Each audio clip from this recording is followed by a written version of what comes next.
বসলি তোরা, ঠিক আছে? আরে ভয়েস খেতে না, মানে হ্যাঁ বসলি, নর্মালি কথা বলছি। হ্যাঁ কোল্ড ড্রিঙ্কস খেতে বসলি, নর্মালি কথা বলছি, ঠিক আছে? তাহলে ওটা 5-এ, আগেরটা 4-এ ছিল, এটা 5-এ। তাহলে ফিফথ পয়েন্ট কি হবে? নর্মাল কথা বলা, ঠিক আছে?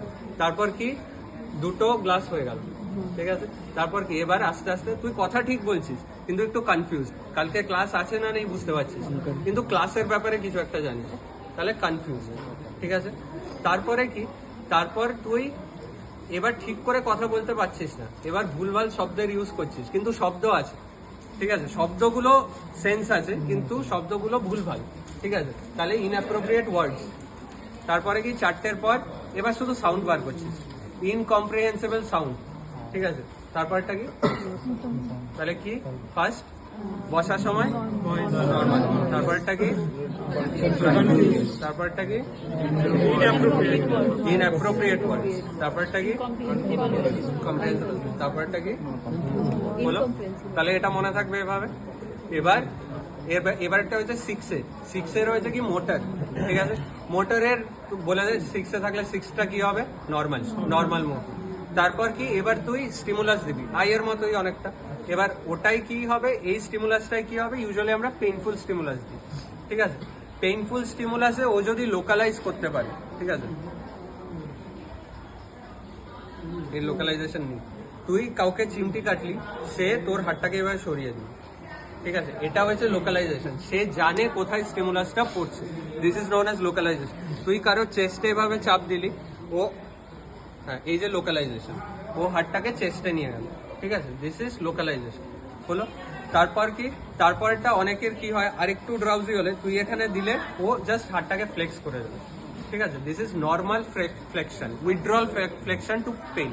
তাহলে এটা কি, ফার্স্টটা কি ছিল, নর্মাল, তারপরটা কি, পেইনফুলে লোকালাইজেশন, তারপরটা কি, পেইনফুলে নর্মাল ফ্লেকশন। তারপর কি হয়, তারপর অনেকগুলো লিজন হয়, কয়েকটা জায়গায় বলবো আস্তে আস্তে। তুই এখানে স্টিমুলাস দিলি তো পেশেন্টের অ্যাবনর্মাল ফ্লেকশন হয়ে যায়, ঠিক আছে? এইভাবে হাত দুটো রোটেট ইনওয়ার্ডস করে, ঠিক আছে? এখান থেকে ফ্লেক্স থাকে আর হাত দুটো এভাবে কাছে নিয়ে যায় আর পা দুটো পুরো এক্সটেন্ডেড থাকে। This is known as what, decorticate rigidity. এটাকে বলে অ্যাবনর্মাল ফ্লেকশন। তুই হালকা স্টিমুলাস দিবি, পেশেন্ট অ্যাবনর্মাল ফ্লেকশনে চলে যাবে। এটা হচ্ছে তোদের ভিডিও পাঠাবো, একটা আছে আমাদের, তো ওইটা হচ্ছে ডিকর্টিকেট রিজিডিটি। আরেকটা রিজিডিটি আছে যেটা তুই অ্যাবনর্মাল স্টিমুলাস দিবি, পেশেন্টের হাত দুটো এভাবে চলে যাবে, তো এটা হচ্ছে decerebrate rigidity. This is abnormal extension. Mind you, দুটো কেসে কিন্তু পা এক্সটেনশনে আছে, ডিকর্টিকেটেও পা এক্সটেনশনে, ডিসেরিব্রেটেও কিন্তু পা এক্সটেনশন, বোঝা গেছে? তারপর কি বললাম, abnormal flexion, abnormal extension, no response. তাহলে বল শুরু থেকে 6টা কি ছিল, নর্মাল, তারপরটা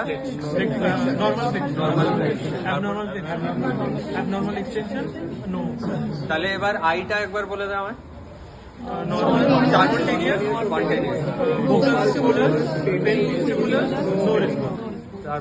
তারপর কি ছিল, ভয়েস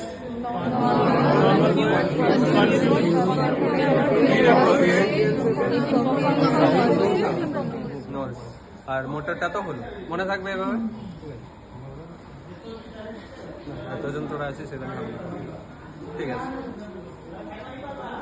আচ্ছা, জিসিএস হলো। তারপরে হচ্ছে স্পিচের মধ্যে দেখ, তোদের একটা স্পিচই জিজ্ঞেস করবে, স্পিচ নিয়ে বেশি ঘাটাবে না। স্পিচ নিয়ে একটাই তোদের মনে রাখতে হবে, দ্যাট ইজ সেরিবেলার স্পিচ, ঠিক আছে? সেরিবেলার স্পিচটাকে বলে স্ক্যানিং স্পিচ। ওই স্পিচটা কিরকম হয়, স্পিচটা হয় প্রত্যেকটা সিলেবেলকে ও ভাঙবে, ঠিক আছে? যেখানে ভাঙার দরকার নেই, ঠিক আছে? যেরকম আমরা নর্মালি তোকে যদি বলে স্পিচ টেস্ট করো, তুই ওকে বলতে যে বলো আমার নাম পদ্মলোচন।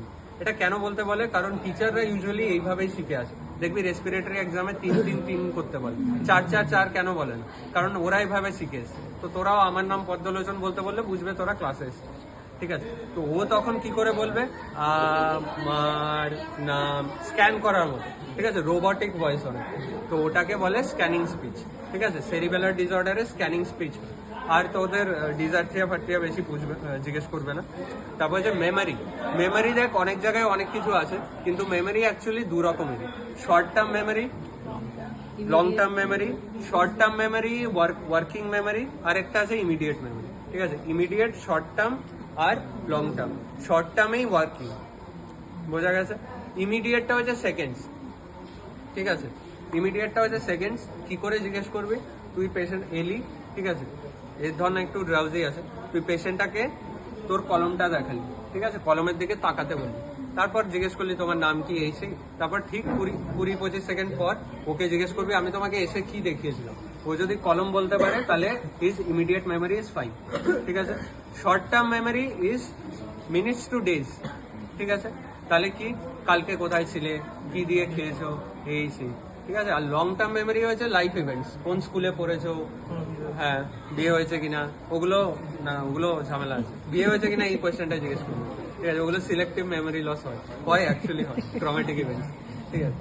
তো তাহলে কি তোমার জন্ম কোন সালে, বাড়ি কোথায়, এগুলো জিজ্ঞেস করবি, ঠিক আছে? তাহলে এই পার্টটাও ইজি। হ্যাঁ, এবার লাস্টেরটা, এই পয়েন্টগুলো যাতে থাকে, এক্সামিনার এসে যদি তোর পাতা উল্টায় তোর দেখতে চাইবে এই ফরম্যাটটা, ঠিক আছে? লাস্টটা হচ্ছে abstract thinking and spatial orientation.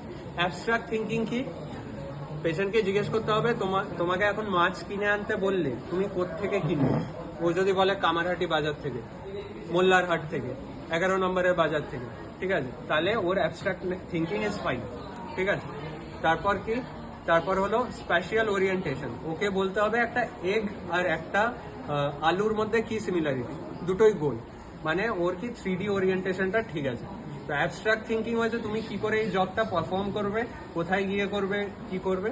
R special ওরিয়েন্টেশনটা হয়েছে দুটোর মধ্যে স্ট্রাকচারাল সিমিলারিটি কি। ও যদি বলতে পারে তাহলে দুটোই ঠিক আছে।